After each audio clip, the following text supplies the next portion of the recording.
Good morning and welcome to another episode of the Competition Timeout. I am your host, Nando. As you know, I am welcome.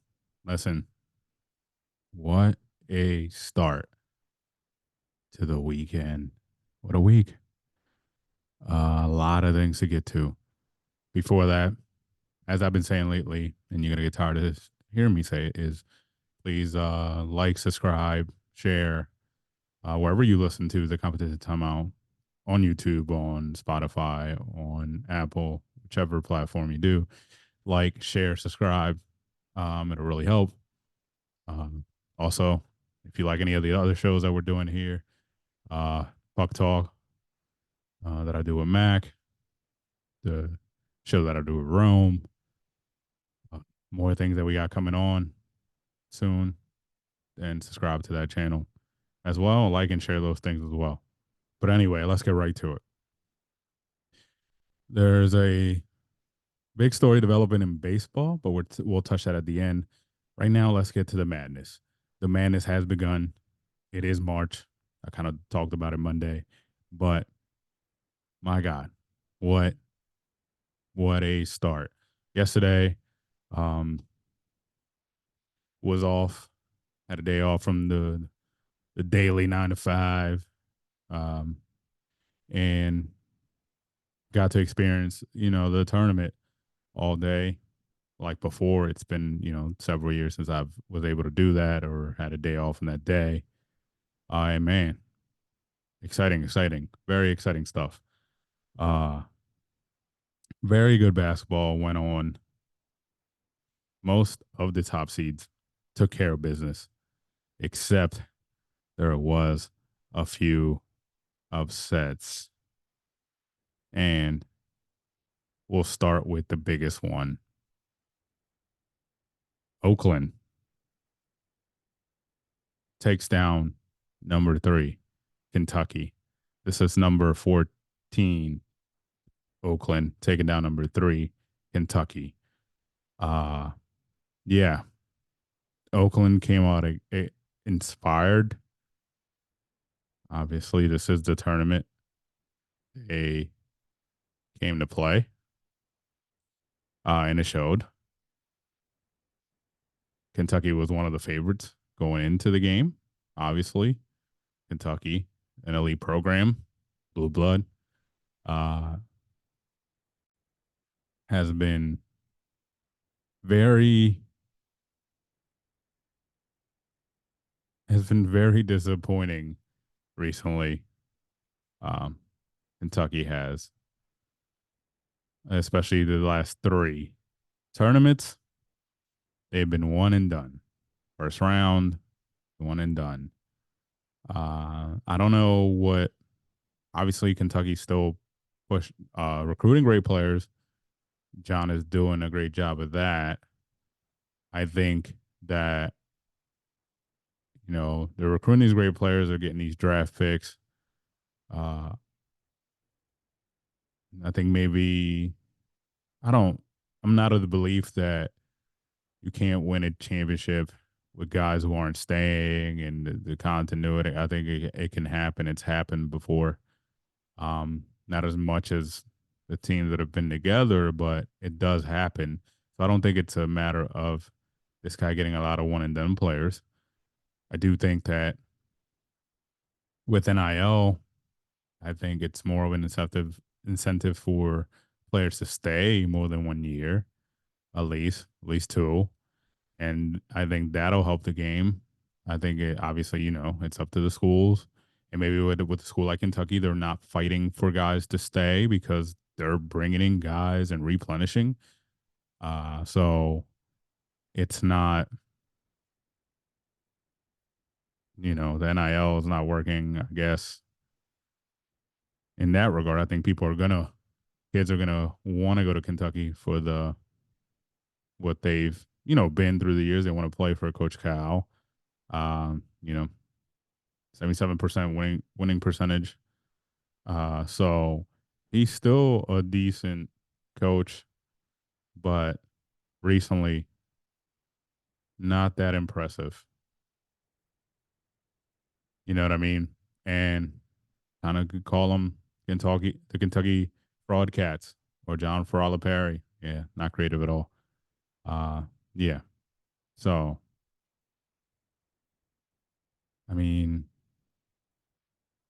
you can say this a lot about some of these coaches to an extent. They go a long time, like some of these long term coaches. Coach K. Coach K. Last time he won was 2015.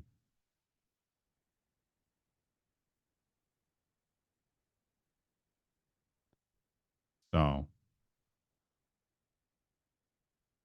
before he retired, sorry, and then sorry for the pause there, but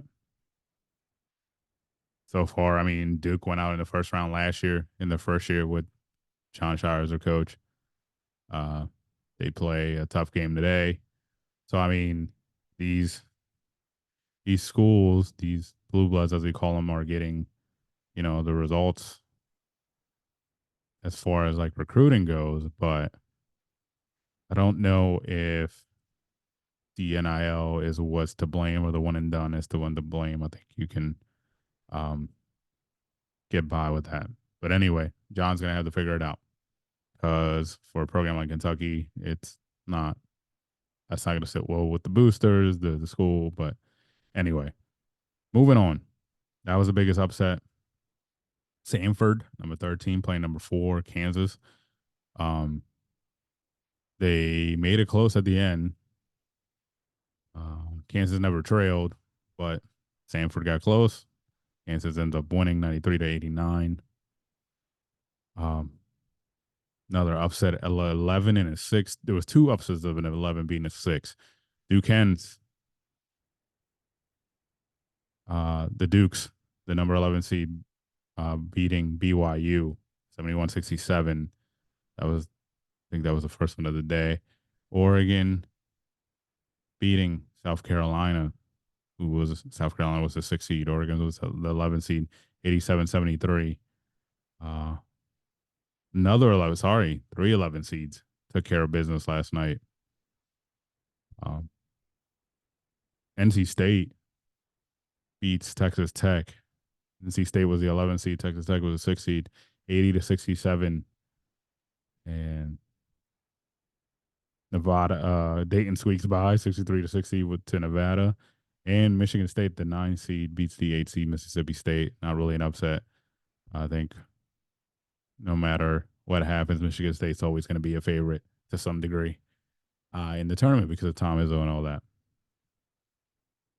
More action continues today, starting at 12:15. You know the channels. I'm not going to promote it. Uh, the UConn number 1 seed plays Stetson at 2:45. Marquette's the number 2 seed. They play Western Kentucky at 2. Uh, Baylor plays at 12:40 against Colgate. Then Duke, a 4 seed, plays Vermont at 7:10 tonight. I'm skeptical about that game. Duke goes to sleep. They're done. Purdue plays Grambling at 7:25. If you want to watch paint dry there with Purdue. Houston takes on Longwood at 9:20 tonight as well. So that's the top teams playing tonight. The women's tournament also like the round of is it 32 with them as well? I think so, or 64. I believe so, but it starts today. Uh, North Carolina, Michigan State, 11:30 a.m. on the channels right away.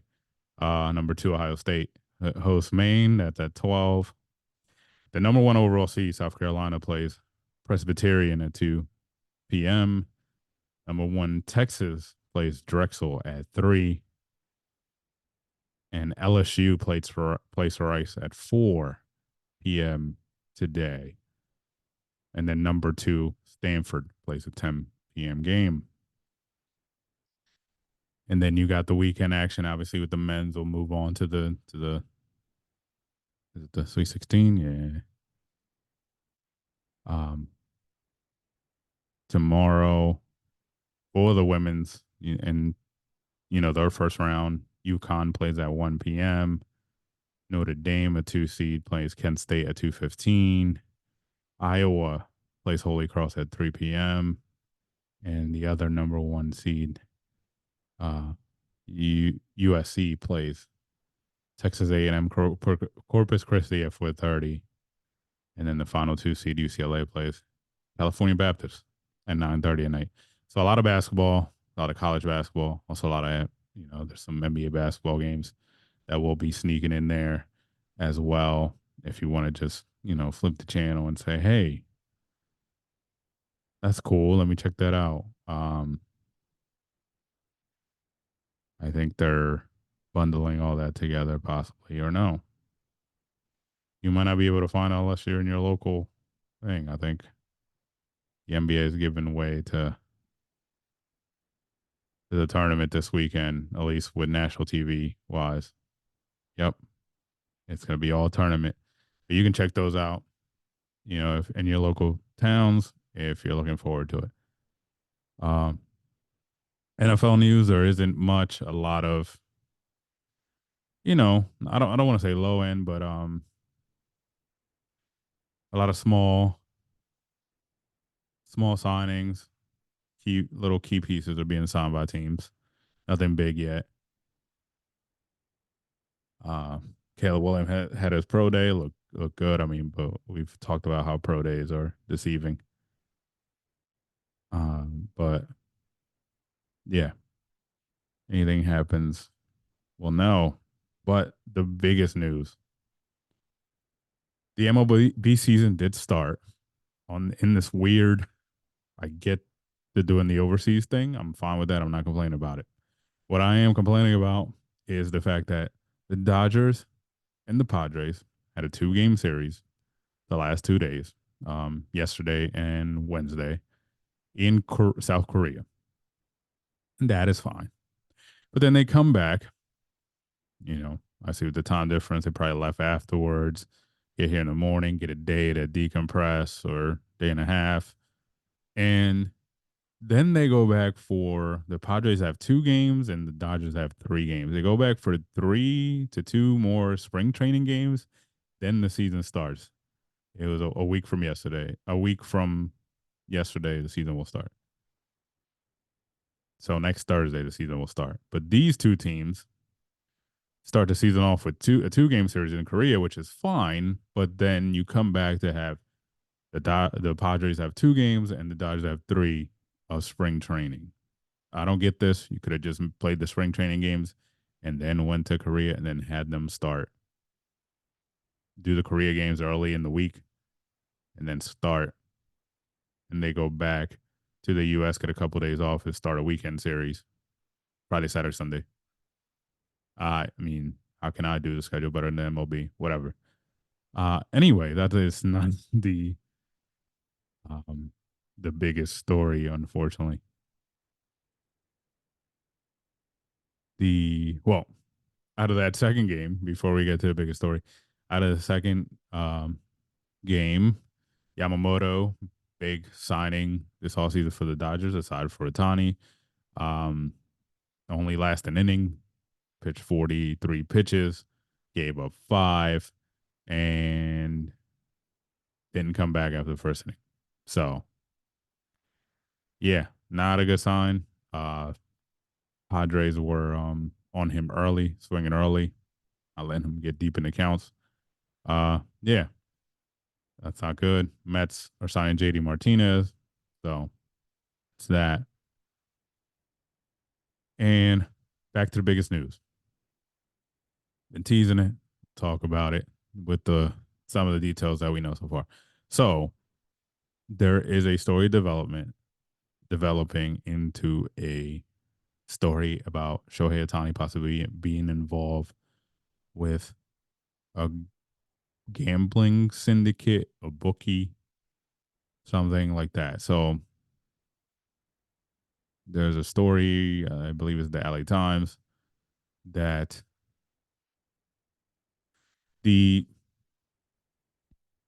FBI or the authorities are doing an investigation into a guy with the last name Bauer or Bayer. Nobody's figured out how to pronounce it. Uh, and when they're looking through the books, somebody tipped off the LA Times and said, look, Shohei's name's in this.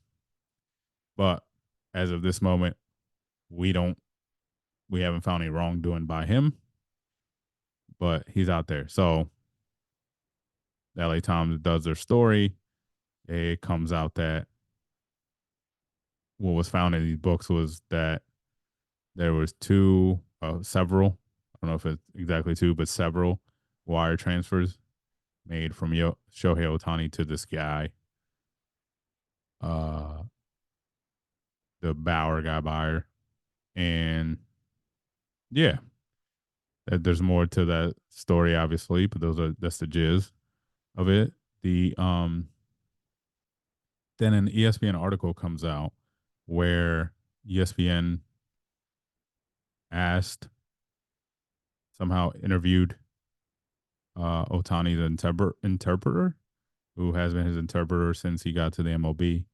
And he says something to the effect, you can read the article, obviously, something to the effect of, yeah, I gamble. I'm not good at it. I lost a lot of money. So, and then there's a statement released by Otani's people that says that they're saying, look, the authorities should investigate this theft, this massive theft, because it ended up amounting to like 4.5 million of what was, transferred over in several transfers.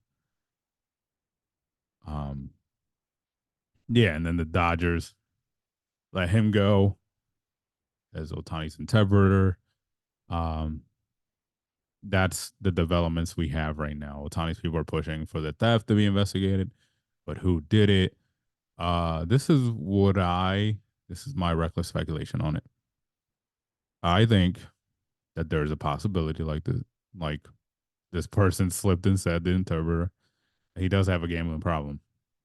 I think two things were happening. He was, Shohei. In both scenarios, Shohei's trying to be a good friend to his interpreter, who they seem pretty close with. Shohei was trying to help his friend pay off a debt because he's really a bad gambler. Uh, or he was helping a friend by giving him the money and he didn't know what it was going towards. Because obviously, I don't know about you guys, but you know,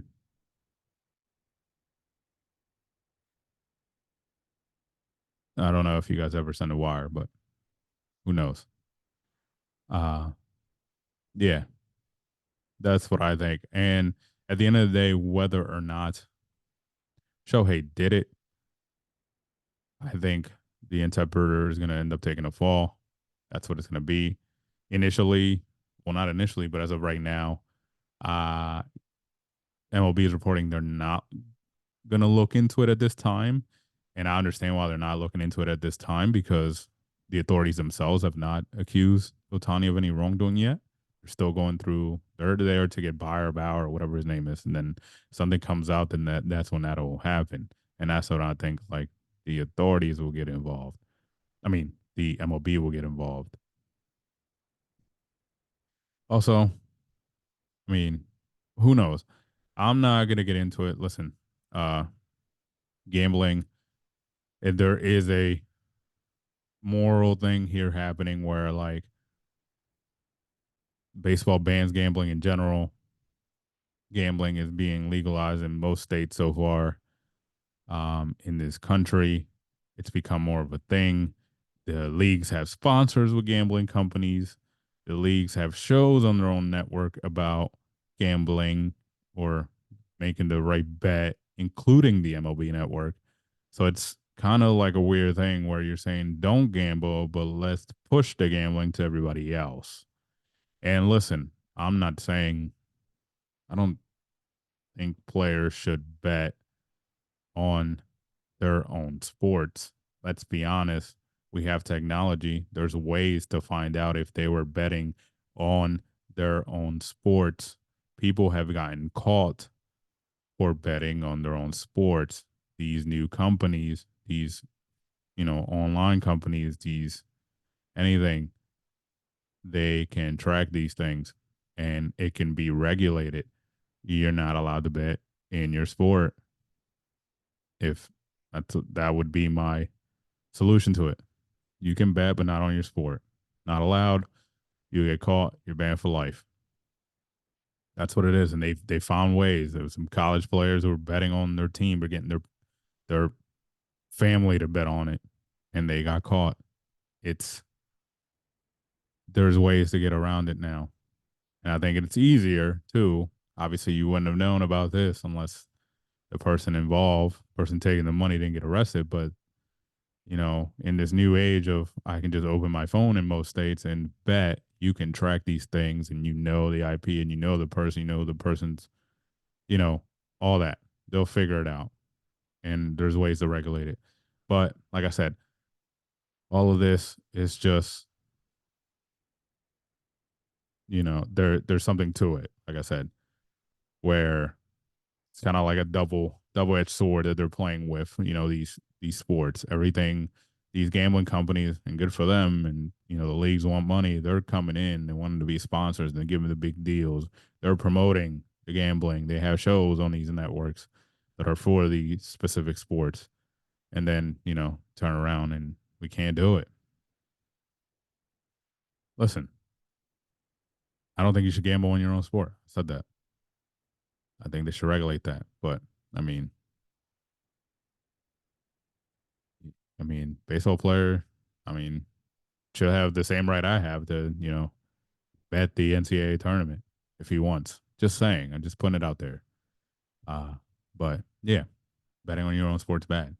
We'll see what comes from this story. Like I said, some reckless speculation there about what Ohtani's motives might have been, being a good friend and all that, but we don't know. We're going to have to keep a close eye on it. And I don't think people should freak out about the MLB not investigating this yet because even, he hasn't even been accused of anything by the authorities themselves. So a lot more to come here with this story. Have fun this weekend, guys, with the tournament, with anything you're watching. When we come back, the first, two rounds will be done, setting up for next week. Baseball starts next week. NBA is winding down. The NHL is winding down. We're talking about that on Puck Talk. And a lot more to come. Enjoy the weekend of sports. I'll see you next time. Peace.